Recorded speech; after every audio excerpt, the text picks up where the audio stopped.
She was 15 years old when she stood in a room full of hardened ranchers and bought the exact piece of land they had all laughed at. They called it the sink, 600 acres of cracked, poisoned dirt that hadn't grown a single blade of grass in 50 years. They thought she was throwing her life savings away. But while they were staring at the dust, she was holding a 130-year-old secret they had all missed. And it changed everything. The air inside the Owyhee County Courthouse was thick enough to chew. It was the middle of July, the peak of a 5-year drought that had slowly strangled the valley, and the ceiling fans hanging above the auction floor were doing nothing but pushing hot, stale air over the heads of desperate men. These were ranchers who had spent their entire lives biting the dirt, their faces weathered into maps of deep lines and sunspots. Today, they were here to pick over the bones of their neighbors. Sitting in the third row, practically swallowed by the oversized leather jacket she wore despite the sweltering heat, was 15-year-old Sophia Grace. She didn't look like she belonged. She looked like a kid, waiting for her parents to finish paying a traffic ticket, but her eyes, sharp and calculating, tracked every movement at the front of the room. Beside her sat her grandfather, Albert, a man whose lungs rattled with every breath, his hands resting on a cane carved from a piece of dead ironwood. Albert had lost his own ranch 10 years ago to the bank, and his presence here was largely seen by the locals as a ghost attending a funeral. At the front of the room, Thomas Grady, the county auctioneer, wiped a bead of sweat from his forehead with a crumpled handkerchief. He slammed his gavel down, finalizing the sale of a prime 80-acre pasture to Harrison Caldwell. Caldwell sat in the front row, his legs crossed, exuding the kind of arrogance that only came with generational wealth. He wore custom-tooled leather boots that had never touched actual manure and a silver belt buckle the size of a saucer. Caldwell owned half the valley already. The drought hadn't hurt him. It had empowered him. While the smaller operations bled out, Caldwell swooped in, buying up foreclosed land for pennies on the dollar. "All right, gentlemen," Grady rasped, his voice hoarse from 2 hours of yelling over the low hum of anxiety in the room. "Moving on to Tract 44. Previously the Hanson property, 600 acres out on the eastern ridge." A collective groan rumbled through the room. A few men stood up to stretch, while others quietly gathered their Stetsons, assuming the auction was effectively over. Tract 44 wasn't a ranch, it was a curse, locally known as the Sink. The land was a massive, shallow depression of heavily alkaline soil. Nothing grew there, not even the toughest, most stubborn weeds could pierce the thick, white salt crust that coated the earth like a layer of diseased frost. In the summer, the heat radiating off the white flat was blinding. In the winter, it was a frozen wasteland of cracked mud. 2 different families had tried to run cattle on it in the 1970s. Both went bankrupt within 3 years. The cattle had gone blind from the blowing alkali dust and died of dehydration when the shallow wells pumped up nothing but toxic, briny sludge. "Tract 44, Grady repeated, leaning on his podium, looking almost apologetic. "County is asking a minimum opening bid of $5,000 to cover the back taxes. Do I hear 5,000? Silence. The kind of silence that feels heavy and mocking. Harrison Caldwell let out a loud, theatrical chuckle. "Grady, you couldn't pay me $5,000 to take that toxic litter box off the county's hands. Just skip it. We all know it's dead." A few of the ranchers murmured in agreement. "Why buy a graveyard?" "The county mandates I asked 3 times, Mr. Caldwell." Grady sighed, looking at his ledger. "Do I hear 5,000? Anyone?" Sophia felt her heart hammering against her ribs like a trapped bird. Her palms were slick with sweat. She looked down at the manila folder sitting on her lap. Inside was a cashier's check for $8,200, the entirety of the life insurance policy her grandmother had left her for college, plus every cent she had saved from working at the local diner.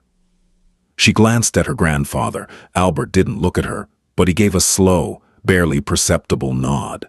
Because Sophia was a minor, Albert had to be the legal signatory, but it was her money, her gamble. Going twice, Grady said, picking up his gavel, ready to dismiss the lot. Any takers for the sink? Sophia took a deep breath, her lungs filling with the smell of cheap coffee and old floor wax. She raised her numbered paddle into the air. 5,000, she said. Her voice cracked slightly, but it was loud enough to cut through the murmurs. The room froze. 50 pairs of eyes swiveled to the third row. Caldwell turned around in his chair, his smirk faltering as he tried to identify the source of the interruption. When his gaze landed on the teenage girl holding paddle number 72, his expression shifted from confusion to sheer amusement. "Albert," Caldwell called out, his voice dripping with condescension. "You letting the kid play with the paddles? This isn't a charity raffle." Albert met Caldwell's gaze with cold, deadpan eyes. "Bid's real, Harrison. Mind your own business." Grady blinked, clearly stunned. He adjusted his glasses, looking from Sophia to Albert. "Albert, you understand the liabilities on this property, the environmental assessments?" "We know what it is, Tom," Albert interrupted, his voice a low gravel scrape. "The girl bid 5,000. Call it." Caldwell scoffed, turning back to the front. "Let the fools have it. Save the county some tax burden. Just make sure you kids bring your own body bags when the dust chokes you out." 5,000 is bid, Grady said, shaking his head slightly. "Do I hear 6? No. Fair enough. Sold to paddle 72 for $5,000. The gavel cracked against the wood. Sophia let out a breath she hadn't realized she was holding. Her hands were shaking so badly she had to grip the edge of the wooden bench to steady herself. She owned it. 600 acres of the most despised land in the state of Colorado. The ranchers around them were already whispering, shaking their heads at the tragic foolishness of the old man and his delusional granddaughter. They thought she was an idiot. They thought she was throwing away her future on a desperate dream of being a landowner. But as Sophia stood up, clutching her manila folder to her chest, she didn't feel like a fool. Underneath the nerves, a fierce, white-hot fire was burning in her chest. She knew something none of them did. She hadn't bought a graveyard. She had just bought the largest freshwater reservoir in 100 miles. To understand how a 15-year-old girl outsmarted a room full of veteran ranchers, you had to go back 3 months, into the subterranean bowels of the Owyhee County Records Department. Sophia wasn't a normal teenager. While her peers were obsessed with social media and high school drama, Sophia was obsessed with the dirt beneath their feet. She loved geology, history, and the intricate puzzle of how the earth worked. To satisfy this curiosity, and to earn some money, she had taken an after-school job archiving old county records. Her supervisor was Mrs. Gable, a severe woman who treated the basement archive like a maximum security prison. The basement was a labyrinth of towering steel shelves, packed with rotting cardboard boxes that smelled of silverfish and decaying paper.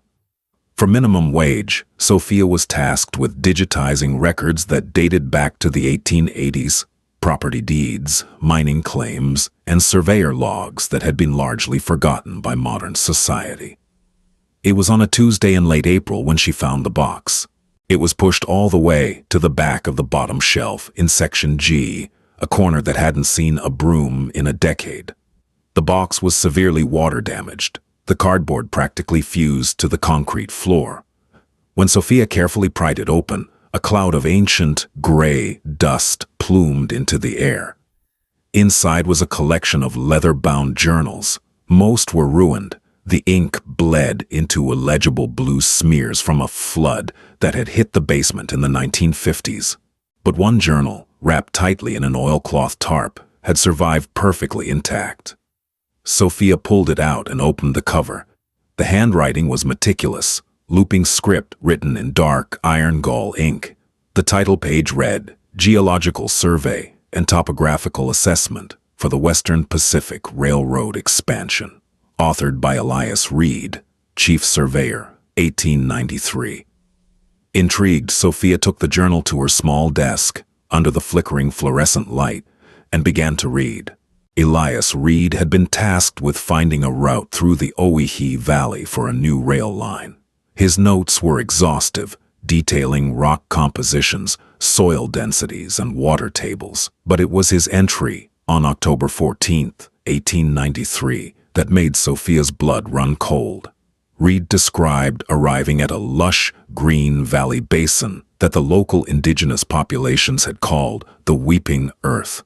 According to Reed's notes, the basin was a geological marvel. A massive artesian spring pushed millions of gallons of pure, mountain-filtered water to the surface through a natural fault line in the underlying limestone. It created an oasis. However, this oasis was a nightmare for the railroad. The ground was too soft, too marshy to lay tracks. Reed wrote, "The company directors have demanded a solution. The water is a nuisance. I have determined that the source of the spring is channeled through a narrow, vertical fissure in the subsurface limestone cap. If we detonate a sufficient charge of dynamite at the fissure's collar, we can collapse the limestone, effectively plugging the artesian pressure. The water will be sealed deep underground, and the surface marsh will dry out within a season, providing a stable bed for the iron rails." Sophia's eyes raced down the yellowed page. The next entry, dated a month later, detailed the detonation. The blast was successful. The cap collapsed, sealing the fissure. However, an unforeseen consequence has occurred. By trapping the immense pressure of the pure aquifer, the hydraulic force redirected laterally into shallow, heavily mineralized salt beds. This toxic, briny water is now weeping to the surface. The once green basin is rapidly turning white with alkali death. It matters not to the railroad, as our tracks are laid on the high ridge, but God help any man who tries to farm this poisoned sinkhole in the future. Sophia sat in the dead silence of the basement, her mind racing. She pulled up the modern county parcel map on her computer. She traced the old, abandoned railroad grade that still scored the eastern edge of the valley. She matched Reed's topographical landmarks, a split granite peak in the distance, the curve of a dry riverbed. The poisoned sinkhole Elias Reed had created in 1893 was track 44, the Hansen Sink. The ranchers thought the land was naturally dead. They thought the toxic salt was just the way the earth had been made. But they were wrong. It was a man-made plug. And beneath that artificial plug, trapped under 90 feet of solid rock, was the original, uncontaminated, artesian aquifer. Millions of gallons of pure water, sitting under immense pressure, just waiting to be released. Over the next 2 months, Sophia became obsessed. She read every textbook she could find on hydrology, artesian pressure, and drilling mechanics. She calculated the depth, the pressure, the cost of a commercial drill rig. She learned that if she could punch a hole just 8 inches wide through the exact spot where Reed had collapsed the limestone cap, the pressure of the trapped aquifer would violently flush out the shallow toxic water and restore the surface. But she needed the land, and she needed money. When she first brought the plan to her grandfather, Albert had thought she was out of her mind. They sat at their scratched kitchen table, the journal laid out between them. "Sophia, honey," Albert had said gently, his calloused hand resting on the book. "Paper is just paper. Men have lied in journals before. You're talking about taking your grandmother's money, your ticket to a good college, to get out of this dying town, and burying it in the worst dirt in the county. It's not just paper, Grandpa." Sophia had argued, her eyes blazing with a fierce, undeniable conviction. "Look at the geology. It explains why the sink exists. It's a perched, toxic water table over a confined, pure aquifer. I've run the numbers. I've mapped the coordinates. I know exactly where the plug is." "And what if you're wrong?" Albert had asked. "What if I'm right?" Sophia countered. "You lost your ranch because of the drought, Grandpa. Everyone in this valley is dying of thirst. Caldwell is bleeding everyone dry. If I'm right, this land won't just be a farm. It will be the most valuable property in the state." Albert had stared at her for a long time. He saw his own stubbornness reflected in her eyes, mixed with a sharp intellect he knew he didn't possess. Finally, he had sighed, a long, rattling sound. "Your grandmother always said you were too smart for your own good," he murmured. "All right, kid, we buy the dirt." And that was how, 3 months later, Sophia found herself walking out of the courthouse with the deed to Tract 44 burning a hole in her pocket, stepping out into the blinding glare of the afternoon sun. The heat off the asphalt in the courthouse parking lot was shimmering in visible waves. Sophia and Albert were walking toward his rusted 1998 Ford F-150 when a shadow fell across their path. Harrison Caldwell stepped out from behind his pristine lifted truck, blocking their way. He had an unlit cigar clamped between his teeth and his thumbs hooked into his belt loops. A few of his ranch hands lingered behind him, smirking. "Well, if it isn't the new land baron of Owyhee County," Caldwell said, his voice dripping with mock admiration. "Congratulations, Albert. You must be real proud. Managed to lose your own land, and now you're helping your granddaughter flush her future down a toxic drain." Albert's grip on his cane tightened. "Step aside, Harrison." Caldwell didn't move. He looked down at Sophia. "I'm genuinely curious, sweetheart. What's the master plan? You gonna build a resort for blind cattle? Maybe you're just gonna sit out there in the dust and wait for the rain that ain't ever coming." Sophia felt a surge of hot anger, but she remembered what she had read in a psychology book once about negotiations and power dynamics. The one who loses their temper loses the game. She looked Caldwell dead in the eye, her face a mask of total calm. "We're going to grow alfalfa, Mr. Caldwell," she said evenly. Caldwell threw his head back and laughed, a loud barking sound that echoed across the parking lot. His hands joined in. "Alfalfa, on the sink. Well, I'll be damned. You let me know when the first crop comes in, kid. I'll buy the whole harvest for $1 million. "I'll hold you to that," Sophia said, stepping around him, opening the passenger door of the truck. Caldwell's laughter faded, replaced by a sneer. "You're a fool, Albert. When the taxes dry you up again, don't come crying to me for a buyout. I won't give you a dime for that poison rock." They drove out of town in silence, the air conditioner in the old truck fighting a losing battle against the heat. The paved road eventually gave way to dirt, and the dirt eventually gave way to a cracked, white-dusted track. 30 minutes later, they arrived at Tract 44. Even knowing the secret beneath it, Sophia couldn't deny the terrifying reality of the surface. The Hansen sink was a desolate nightmare.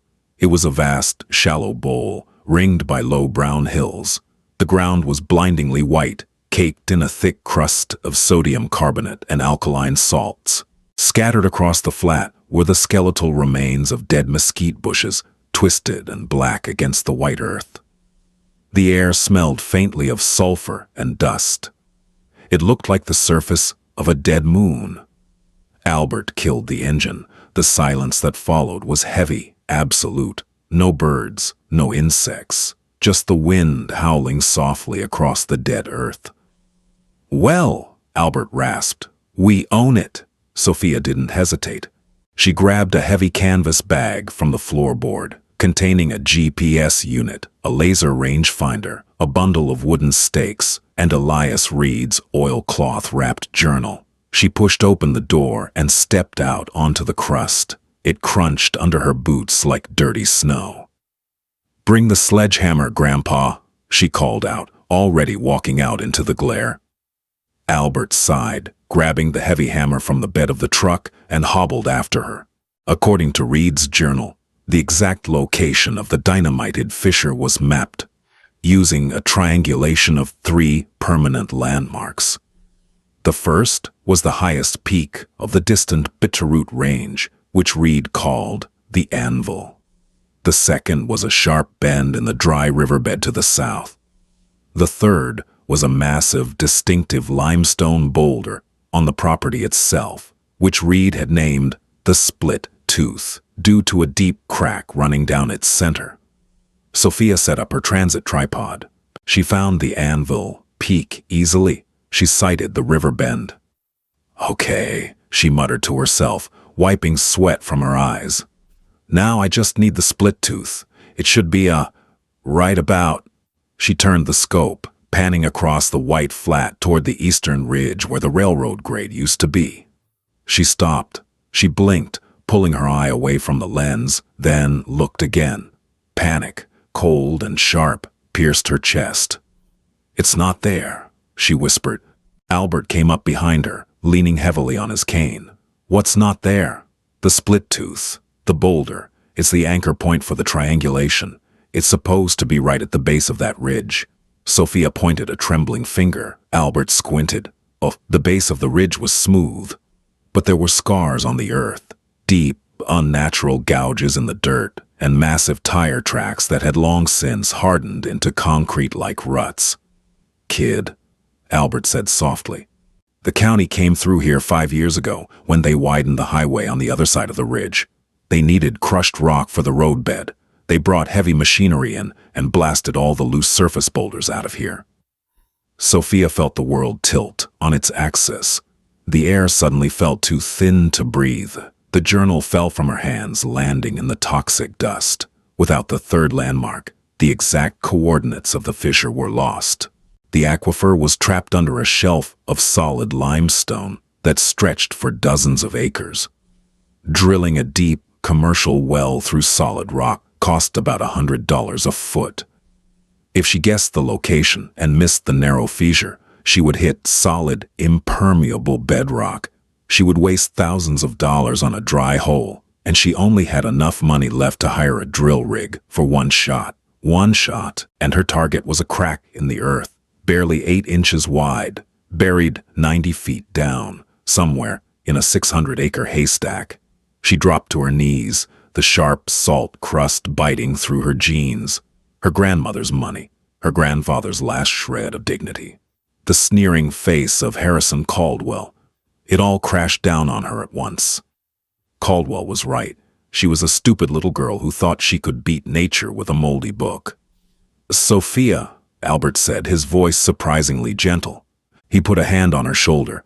I ruined us, she choked out, tears finally spilling over, leaving clean tracks through the dust on her cheeks. The marker is gone. I can't find the plug. I can't find the water. Albert looked out over the blinding expanse of the sink. He didn't yell. He didn't tell her, I told you so.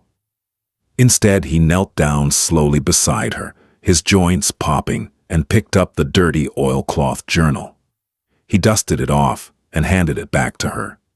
When I was your age, Albert said quietly, my father taught me how to track a wounded deer in the dark.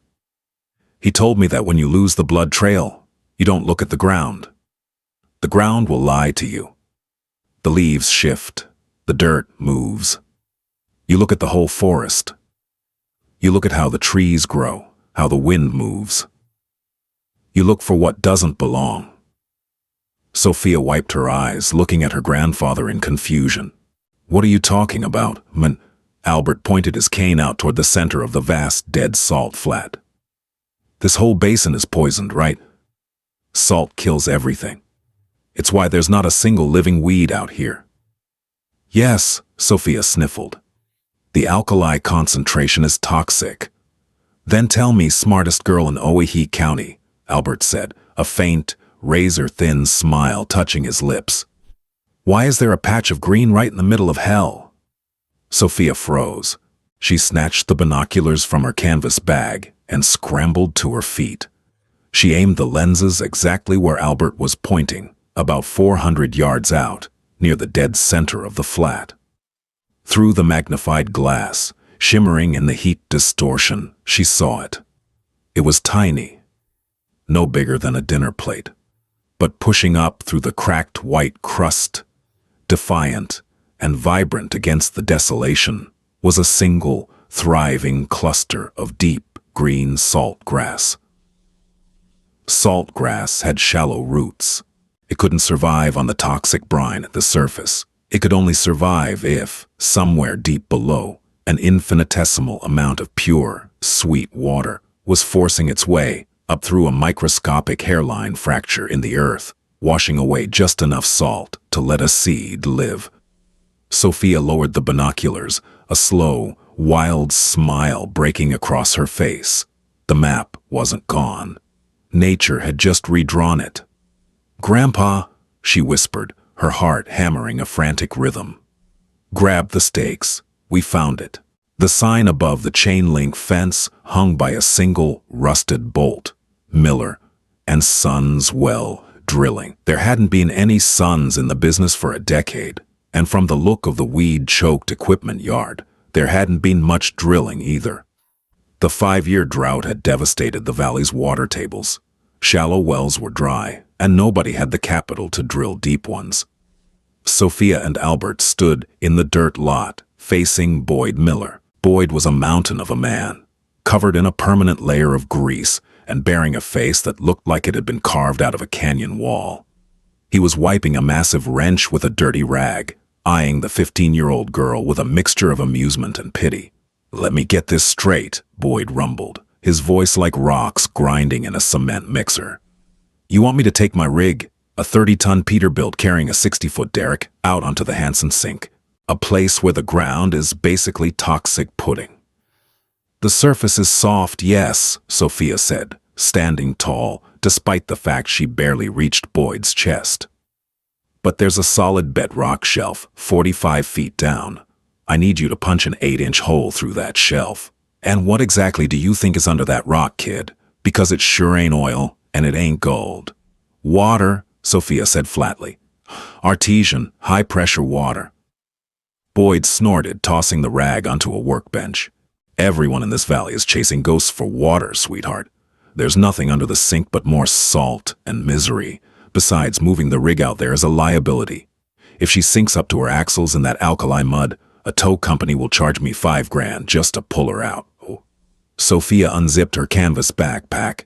She pulled out the manila envelope and dumped stacks of crisp, banded $100 bills onto Boyd's workbench. $3,200, Sophia said. Her voice didn't waver, though her stomach was doing terrified somersaults. It was every last penny she had in the world. "I know your standard rate is $40 a foot. I only need you to go 95 feet. That leaves almost $2,000 just for the setup and the hazard pay. Cash, up front." Boyd stared at the money. He hadn't seen a stack of cash like that in 6 months.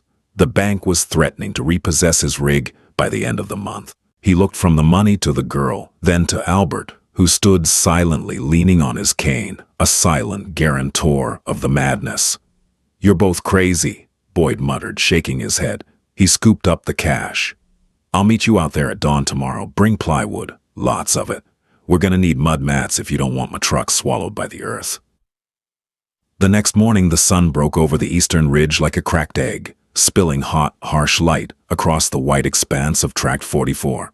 Getting the rig to the center of the sink was a nightmare. The heavy, dual-tired Peterbilt groaned and shifted as it rolled off the solid dirt track and onto the salt crust. Instantly, the tires sank 3 inches into the caustic, chalky mud hidden just beneath the brittle white surface. Sophia, Albert, and Boyd spent 4 grueling hours leapfrogging heavy sheets of 3/4-inch plywood in front of the truck's tires to create a makeshift road. The alkali dust kicked up by the diesel exhaust coated their throats and burned their eyes like pepper spray. By noon, the rig was finally positioned. The massive steel derrick was raised, casting a long skeletal shadow across the dead land. Directly beneath the heavy tungsten carbide drill bit was the single, defiant cluster of green salt grass. Just as Boyd was firing up the primary compressor, a cloud of dust appeared on the horizon. A sleek, black, late-model King Ranch truck was tearing across the solid dirt perimeter, coming to a halt at the edge of the soft salt flat. Harrison Caldwell stepped out, wearing a crisp white shirt that seemed to mock the grime coating everyone else. He didn't dare walk out onto the sink and ruin his boots. He grabbed a megaphone from his back seat, a tool he usually used to herd cattle, and brought it to his mouth. "Boyd Miller," Caldwell's amplified voice boomed across the desolate expanse. "You're a bigger fool than the old man. That ground is toxic. When that rig sinks, the bank takes it, and I buy it at auction next week." Boyd wiped sweat from his forehead, glaring at the distant figure. He hated Caldwell. Caldwell had driven Boyd's brother out of business 3 years ago by aggressively undercutting a county contract. Boyd stepped up to the rig's control panel.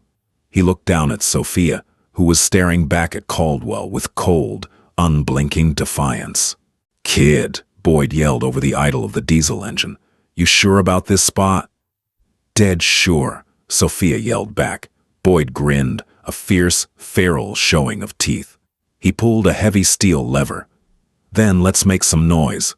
With a deafening roar that swallowed Caldwell's amplified taunts, the rotary engine engaged. The massive steel shaft began to spin, the tungsten teeth biting into the white crust. Toxic dust plumed into the air like smoke from a cannon. The drill plunged downward, obliterating the salt grass, tearing into the man-made scar Elias Reed had left 130 years ago. The battle for the sink had begun. The first 40 feet went exactly as Sophia had predicted. The drill bit chewed through the soft, caustic sludge of the upper soil layer with ease.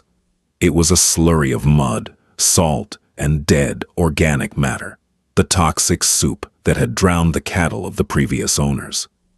But at 45 feet, the sound of the rig changed. The deep, throaty rumble of the diesel engine pitched up into a high strain whine. The entire 30-ton truck shuddered violently, the steel derrick shaking like a tuning fork. The agonizing screech of metal grinding against solid rock echoed across the valley. "Bedrock," Boyd roared, fighting the control levers as the hydraulic pressure gauges spiked into the red. "We hit the limestone cap."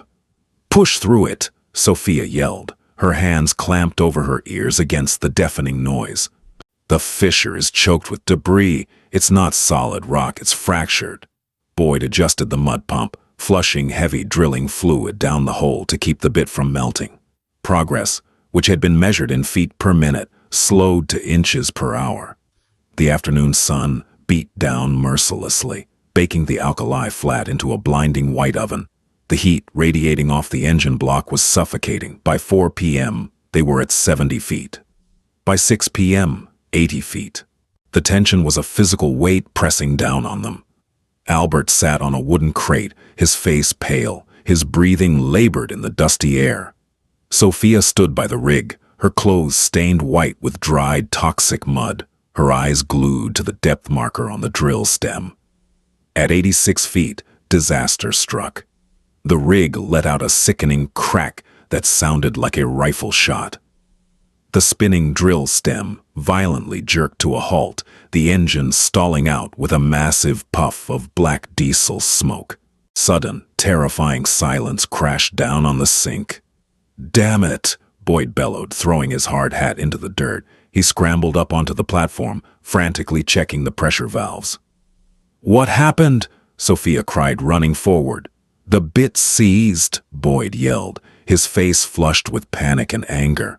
"We're wedged in solid, impermeable rock. The tungsten teeth are probably sheared clean off. I told you, kid, there's no fissure here. We missed it or it never existed. I'm shutting it down before I snap a $10,000 drill shaft." "No, you can't." Sophia scrambled up the steel ladder onto the platform, grabbing Boyd's thick, greasy forearm. The journal said the cap was 90 feet thick before the blast. The collapse created a choke point. "We are right on top of it, Boyd. You have to restart the engine. If I restart that engine and the bit is locked in solid granite, the torque will snap the steel stem like a twig." Boyd barked, shaking her off. "I'm not bankrupting myself for a kid's fairy tale. We're done." "Boyd." The voice was quiet, but it cut through the panic like a razor. Albert was standing at the base of the rig. He had pulled a folded piece of paper from his flannel shirt pocket.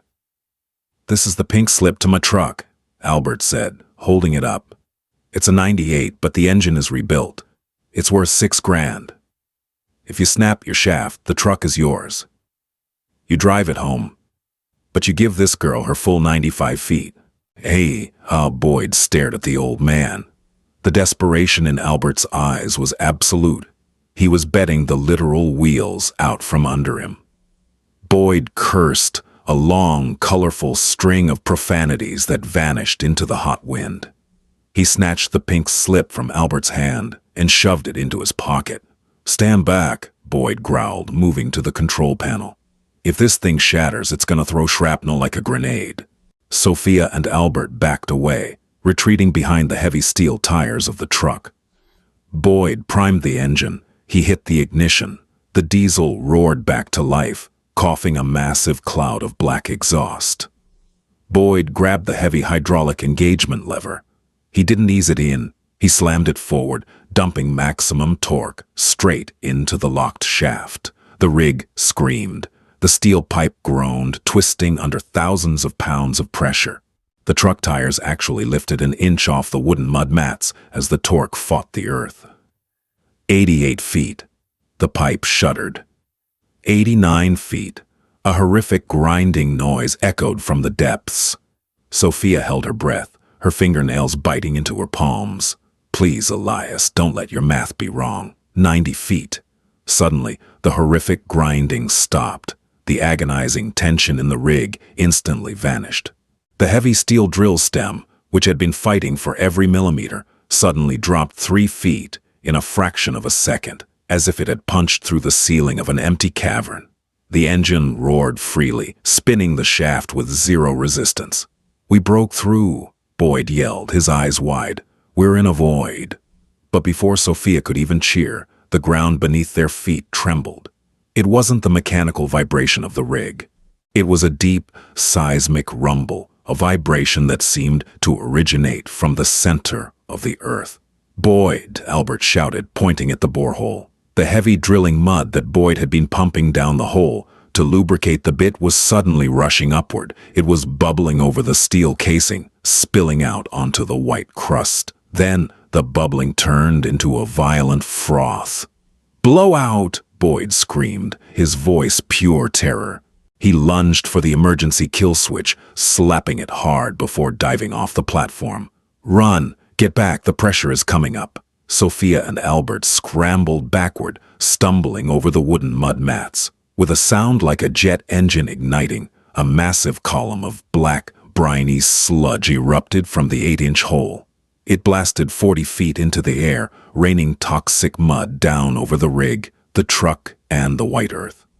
The earth was clearing its throat, violently expelling the shallow poison that had been choking it for a century.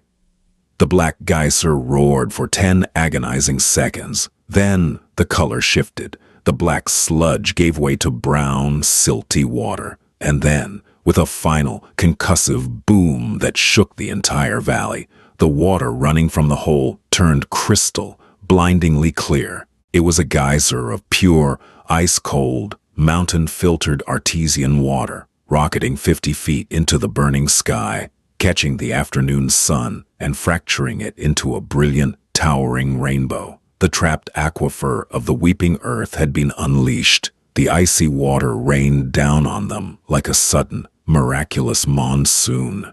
It washed away the toxic white dust that had coated their skin and hair, replacing the burning smell of sulfur with the crisp, sweet scent of crushed minerals and pure mountain runoff. Boyd Miller, a man who hadn't shed a tear since he was a boy, fell to his knees on the sodden plywood mud mats. He tilted his face up to the sky, letting the 50-foot column of water hammer down on his chest. He was laughing, a wild, booming sound that was almost drowned out by the roar of the geyser. Sophia stood frozen, the heavy canvas bag dropping from her shoulder into the mud. The water soaked through her clothes in seconds, chilling her to the bone despite the 100-degree heat of the afternoon. She couldn't breathe. She just stared at the towering spout of liquid crystal erupting from the dead earth. She had actually done it. The journal hadn't lied. Elias Reed's century-old mistake had been rectified, and the weeping earth was free. Albert leaned heavily on his cane, the rushing water plastering his thin gray hair to his skull. He looked from the geyser to his granddaughter, his chest heaving with ragged, joyful breaths.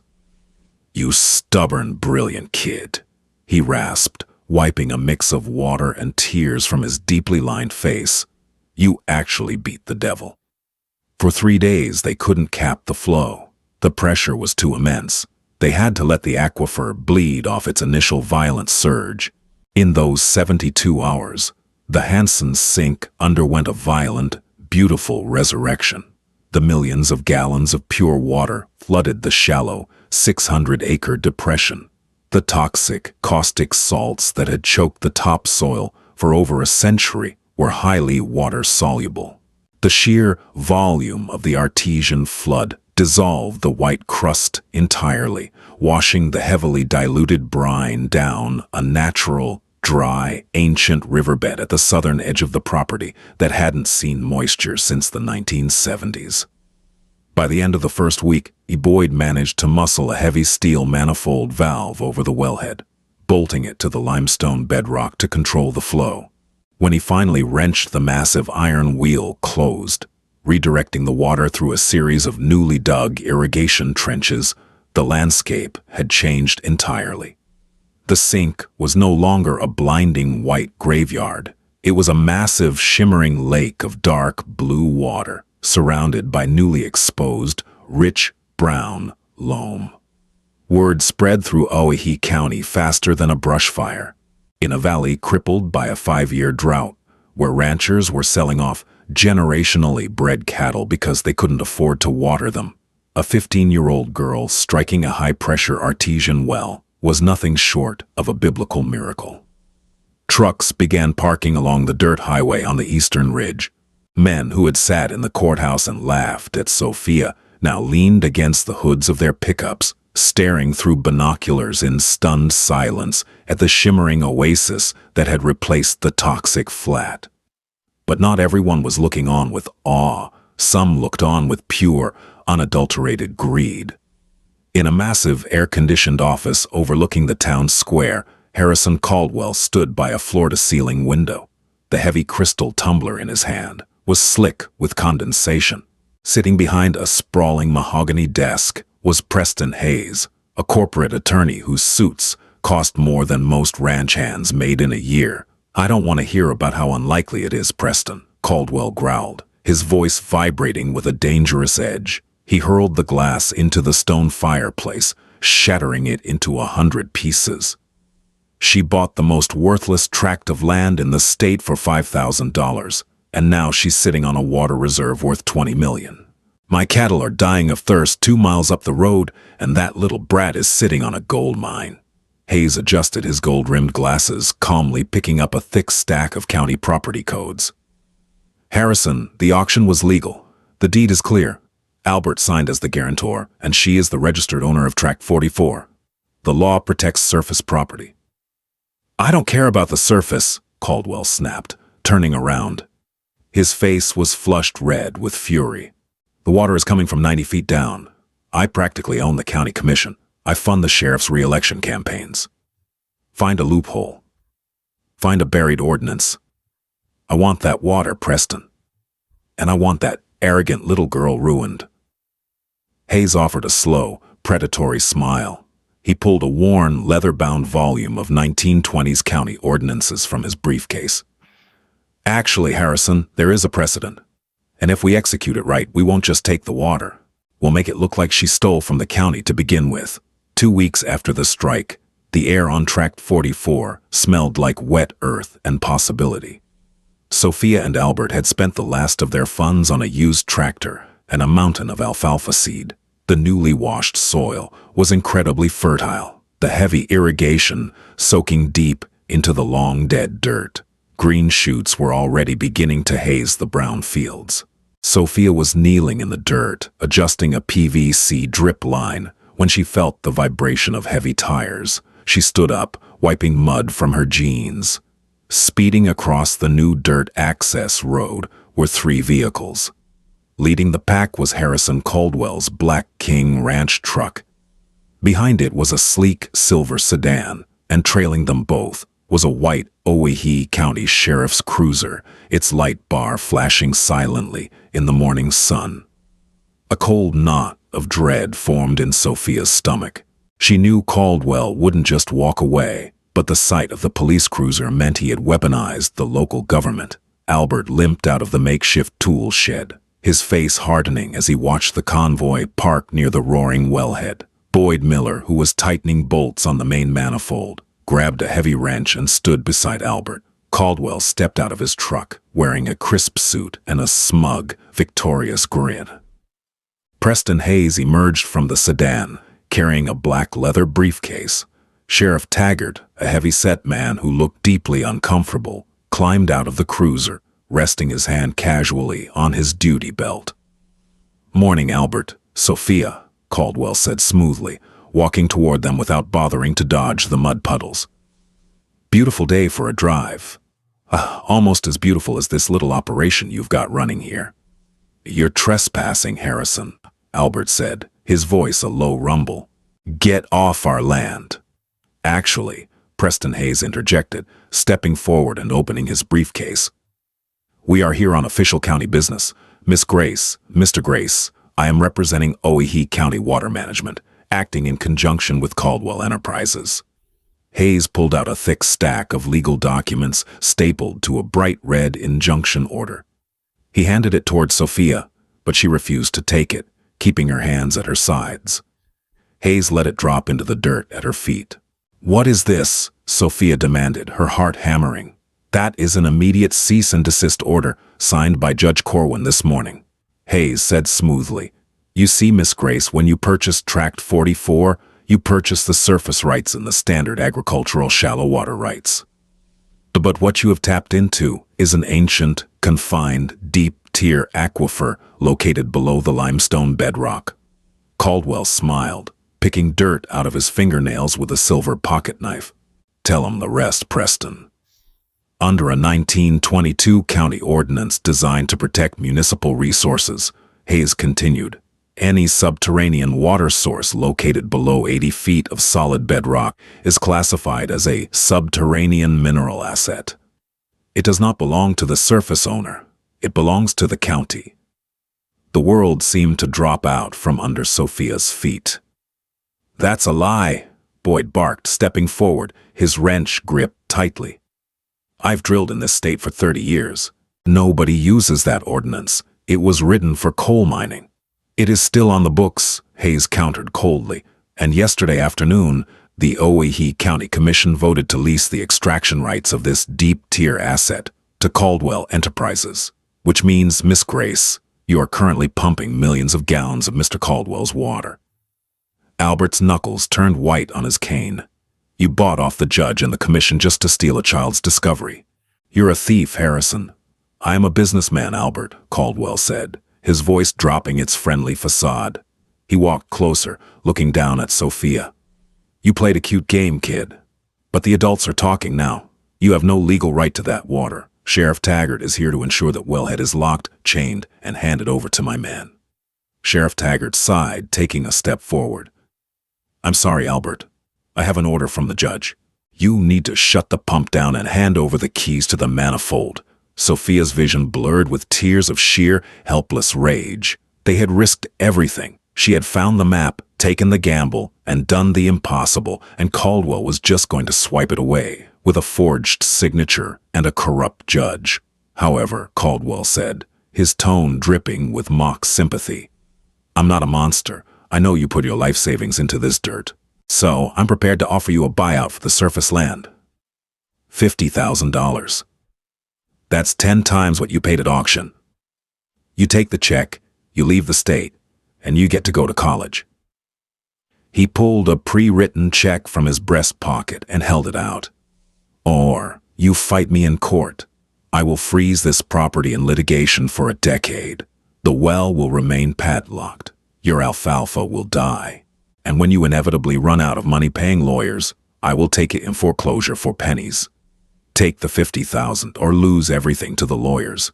It was a flawless, brutal trap. Albert looked at Sophia. The fight had drained out of his old eyes. He had lost to men like Caldwell his whole life.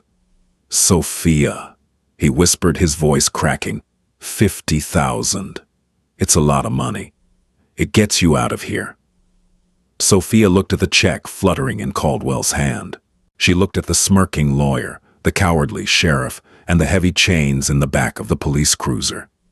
Then she looked over her shoulder, past the roaring wellhead, to the canvas bag resting in the dirt. Inside it was Elias Reed's 130-year-old journal. A memory sparked in her mind, a detail in the back pages of the journal, a copy of the original land patent issued to the Western Pacific Railroad in 1887. The fear in her chest suddenly evaporated, replaced by a cold, calculating calm. She didn't take the check. Instead, she looked up, meeting Caldwell's predatory gaze with eyes that were terrifyingly steady. "Sheriff Taggart," Sophia said, her voice ringing out clear and loud over the sound of the water. "If you put a chain on that wellhead, you will be committing a federal crime." Hayes laughed dismissively. "Miss Grace, there is no federal jurisdiction here. This is county land." "No, mister." "Hayes, it isn't," Sophia said, stepping over the red injunction order in the dirt. She walked over to her canvas bag and pulled out the ancient, oilcloth-wrapped journal. When the county foreclosed on this land, they assumed it was standard agricultural zoning. But they didn't do their history, and neither did you. She opened the journal to the back pages, pointing to the faded, meticulous handwriting of Elias Reed. This property was originally deeded by the United States government to the Western Pacific Railroad in 1887 under the Federal Pacific Railway Act, Sophia declared, her voice echoing with absolute authority. To encourage expansion, Congress granted the railroad absolute inseverable rights to all surface, mineral, and subterranean assets on their plotted tracts, superseding any future local or state laws. Caldwell's smirk faltered. Hayes frowned, stepping closer. "The railroad abandoned the track," Sophia continued, slamming the journal shut. "But the federal land patent was never broken. When the county seized it for taxes and sold it at auction, that original federal patent transferred to the new buyer. Me. That 1922 county ordinance is worthless on federal railroad patented land. The water is mine. From the surface all the way down to the core of the earth." Silence fell over the group, broken only by the roaring of the artesian well. "She's bluffing," Caldwell snapped, looking at his lawyer. "Preston, tell me she's bluffing." Hayes was pale. He was desperately scrolling through his phone, pulling up federal archives. "Harrison, the 1887 Act, if she has the original surveyor proof that this exact parcel was part of the primary rail grant, federal law trumps the county ordinance." Sophia took a step closer to Caldwell, the 15-year-old girl suddenly towering over the billionaire in every way that mattered. "Take your check, Mr. Caldwell," Sophia whispered, her eyes flashing with iron resolve. "Take your lawyer, take your corrupt judge, and get off my land, because if you ever step foot on it again, I won't call the sheriff. I'll call the federal marshals." The silence that followed Sophia's declaration was absolute, broken only by the rhythmic, powerful rushing of the artesian well behind her. Harrison Caldwell's face cycled through shades of crimson and stark white. The billionaire cattle king of Owyhee County, a man who had built an empire by bullying the desperate and buying the broken, had just been checkmated by a high school sophomore with a moldy book. Preston Hayes, the slick corporate attorney, was frantically scrolling through his phone, his thumb swiping over digitized lines of the 1887 Federal Pacific Railway Act. "Well," Caldwell barked, his voice losing its polished venom, replaced by raw panic. "Tell her she's wrong, Preston." Hayes swallowed hard, avoiding Caldwell's gaze. "Harrison, the federal land patent is a title of paramount origin. If she holds the chain of title back to the railway land grant, the county ordinance is null and void. The water is legally classified as a federally protected subsurface asset belonging to the patent holder." "Arrest her!" Caldwell roared, pivoting to Sheriff Taggart. "She's stealing my water. Put her in the cruiser." Sheriff Taggart took a slow step backward, resting both hands on his utility belt. He looked from the screaming billionaire to the calm, unblinking 15-year-old girl.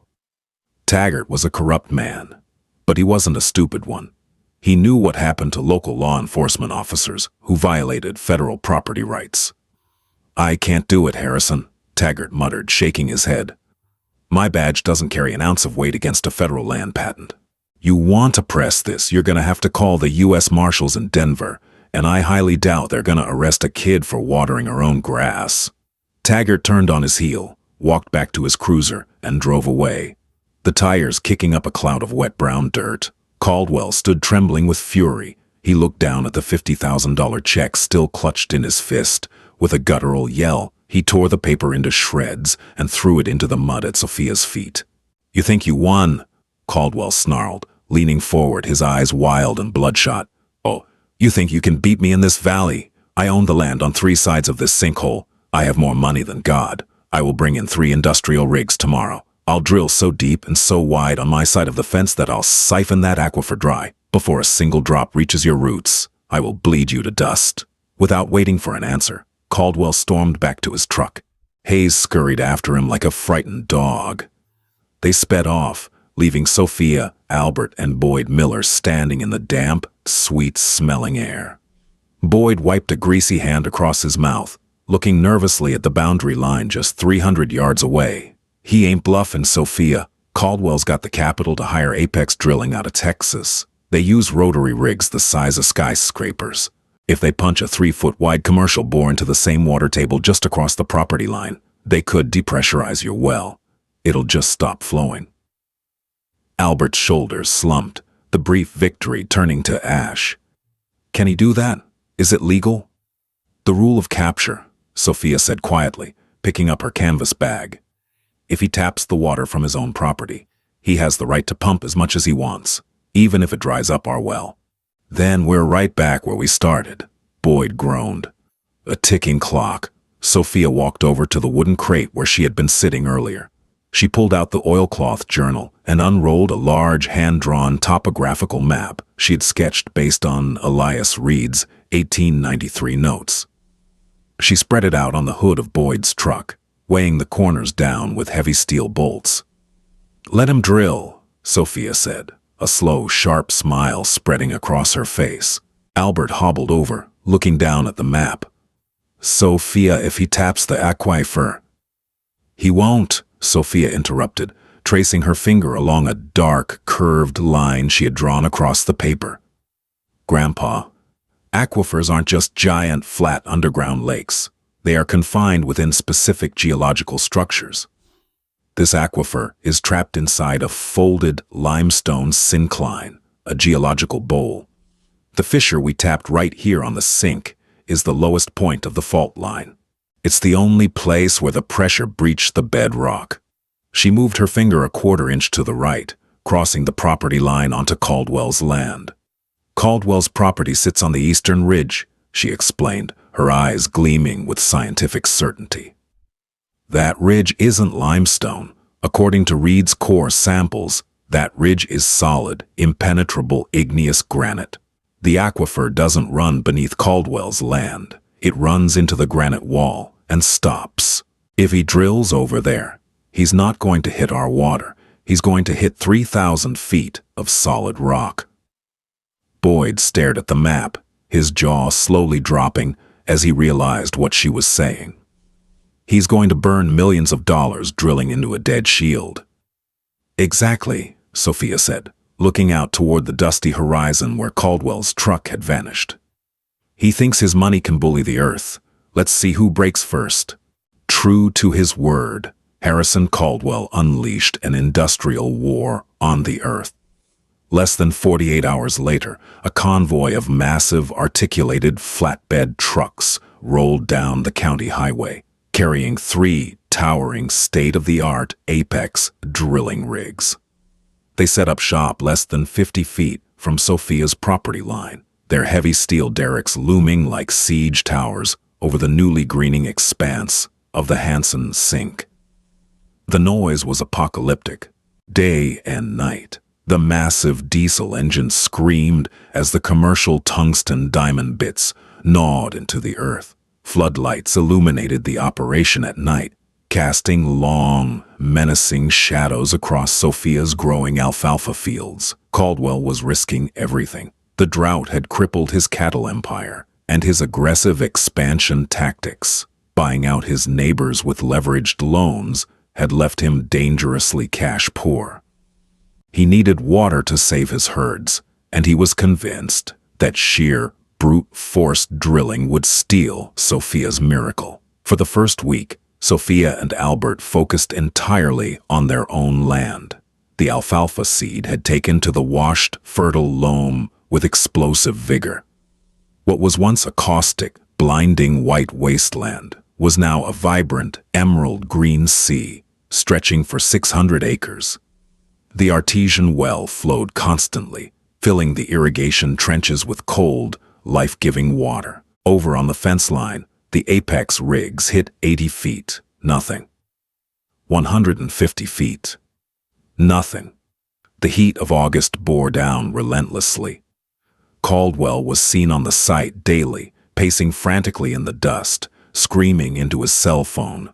His foreman, a hardened driller named Brody, repeatedly tried to explain the geological nightmare they were facing. "Mr. Caldwell, we're chewing through solid igneous granite," Brody yelled over the roar of the engines on day 14. "We're at 300 feet. We're burning through a $10,000 drill bit every 6 hours. The rock is completely impermeable. There is no water table here." "Push deeper," Caldwell shrieked, his pristine white shirt now stained yellow with sweat and dust. "The girl hit it at 90 feet. It has to be down there. Don't you dare shut those engines off." By week 3, the bill from Apex Drilling had crossed $2 million. By week 4, the local bank, terrified by Caldwell's hemorrhaging finances and dying, unwatered cattle, froze his operational credit lines. The end came on a quiet Tuesday morning. Sophia was walking the fence line, inspecting the damp, rich soil, when she heard a sound that had been absent for a month. Silence. The massive diesel engines of the Apex rigs spooled down, groaning into a dead, heavy quiet. Sophia stopped and watched through the chain-link fence. Brody, the foreman, was standing on the rig platform, pulling the heavy steel levers into the neutral, locked position. He climbed down the ladder and walked over to Caldwell, who was sitting in his black truck, his head resting against the steering wheel. "We're done, Harrison," Brody said, his voice carrying easily across the silent, dusty air. "We hit 600 feet. It's bone dry. My boss has just called.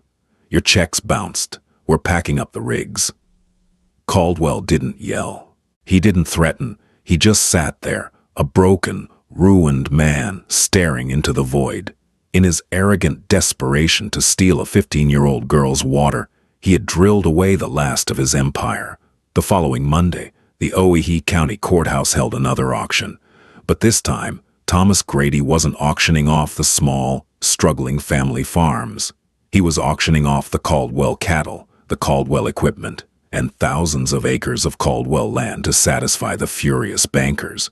Harrison Caldwell's reign of terror over the valley was over, buried under 600 feet of dry, crushed granite. 6 months later, the Owyhee Valley was fundamentally changed. The Hansen Sink was no longer a cautionary tale. It was the beating green heart of the county. The alfalfa crop had yielded a massive harvest, bringing in enough capital for Sophia to fully pay Boyd Miller for his work, with enough left over to buy a new tractor and put a sizable chunk into her college fund. But Sophia didn't hoard the miracle. Knowing what it was like to be squeezed to the brink of ruin, she and Albert struck a deal with the remaining local ranchers. She sold them the overflow water at exactly the cost of pumping it, pennies on the dollar compared to what Caldwell would have charged. The water trucks lined up daily at the edge of the property, carrying life back to the dying pastures of the valley. One cool autumn evening, Sophia sat on the porch of the newly built farmhouse they had erected, on the solid ground near the eastern ridge. Albert sat next to her, in a rocking chair, a hot mug of coffee in his hands. His breathing was easier these days, the heavy stress of poverty and failure washed away by the roaring artesian spring. They watched the sun dip below the mountains, casting a golden light over the 600 acres of deep, vibrant green. You know, Albert said softly, his eyes crinkling as he smiled at the horizon. I sat in that courthouse thinking we were buying our own graves. Now look at it. Sophia smiled, leaning back in her chair. Resting on her lap was the oilcloth-wrapped journal of Elias Reed. She ran her fingers over the faded, water-stained cover. The earth doesn't hold grudges, Grandpa, Sophia said quietly.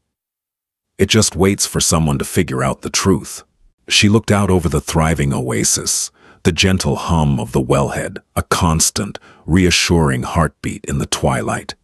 She had read the record they ignored. She had bought the land they laughed at, and in doing so, she had saved them all. Sophia's unbelievable journey proves that true power doesn't come from money, intimidation, or titles. It comes from knowledge, determination, and the courage to look where everyone else refuses to see. She stood up to a billionaire bully, outsmarted a corrupt system, and turned a poisoned wasteland into an empire of life, all by reading the history that others ignored. If this story of resilience and ultimate justice inspired you, please hit that like button, share it with someone who loves a brilliant underdog story, and subscribe to the channel for more incredible true life tales.